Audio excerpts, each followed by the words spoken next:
Hello everyone, मैं निशी कुमारी आपके लिए लाई हूँ पॉलिटी का घटना चक्र जो कि स्टेट पीसीएस एंड यूपीएससी के लिए वीवीआई है। आज हम देखेंगे भारतीय राज्य व्यवस्था एवं शासन।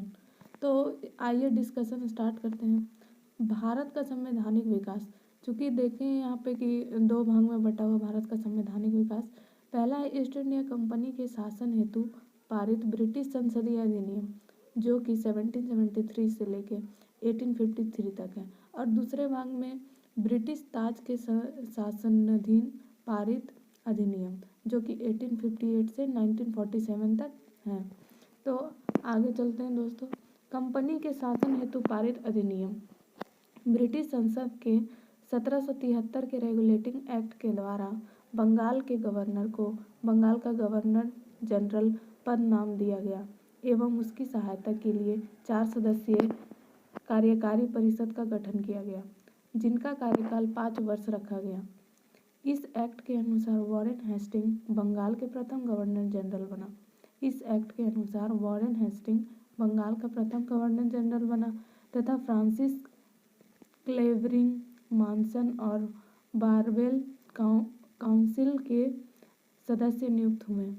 सपरिषद गवर्नर जनरल को बंगाल में फोर्ट विलियम की प्रेसिडेंसी के सैनिक एवं असैनिक शासन का अधिकार दिया गया तथा इसे प्रमुख मामलों में मद्रास और बम्बई की प्रेसिडेंसी का अधीक्षण भी करना था।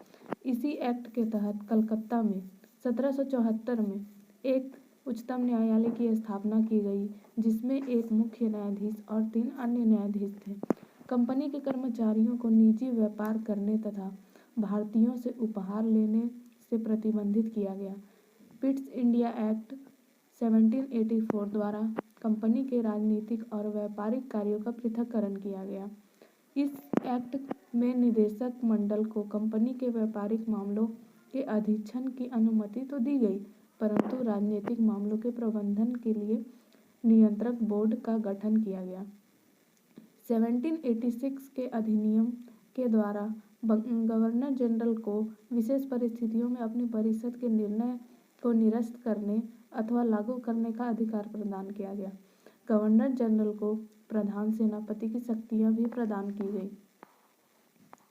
ये दोनों अधिकार सर्वप्रथम लॉर्ड कॉर्नवालिस ने प्राप्त किए। 1793 के चार्टर एक्ट के अंतर्गत कंपनी के अधिकारों को 20 वर्ष के लिए बढ़ा दिया गया। 1813 के चार्टर एक्ट द्वारा पहली बार भारतीयों की शिक्षा पर प्रति वर्ष 1 लाख रुपये खर्च करने का उपबंध किया गया। कंपनी के भारतीय व्यापारी के एकाधिकार को समाप्त कर दिया गया, यद्यपि चीन के साथ तथा चाय के व्यापार पर उसका एकाधिकार बना रहा। 1833 के चार्टर एक्ट द्वारा बंगाल के गवर्नर जनरल को संपूर्ण भारत का गवर्नर जनरल बना दिया गया।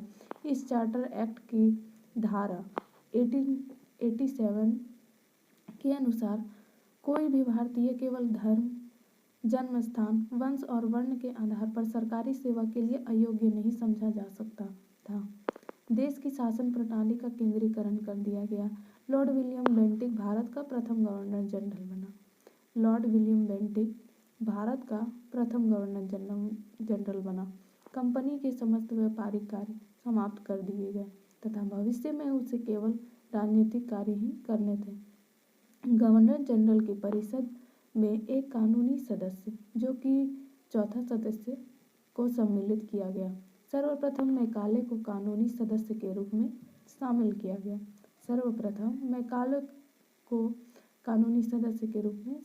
गया। इस एक्ट के तहत सपरिषद गवर्नर जनरल को पूरे भारत के लिए कानून बनाने का अधिकार प्रदान किया गया। इसी एक्ट में नियुक्तियों के लिए योग्यता संबंधी मानदंड अपनाकर भेदभाव को समाप्त किया गया।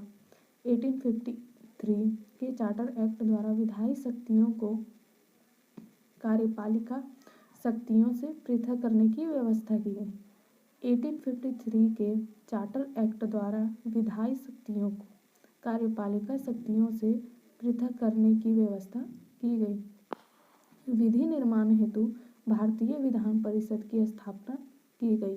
सिविल सेवकों की भर्ती एवं चयन हेतु खुली प्रतियोगिता का शुभारंभ भी किया गया। तो ये हम लोग का डिस्कशन समाप्त हुआ और क्वेश्चन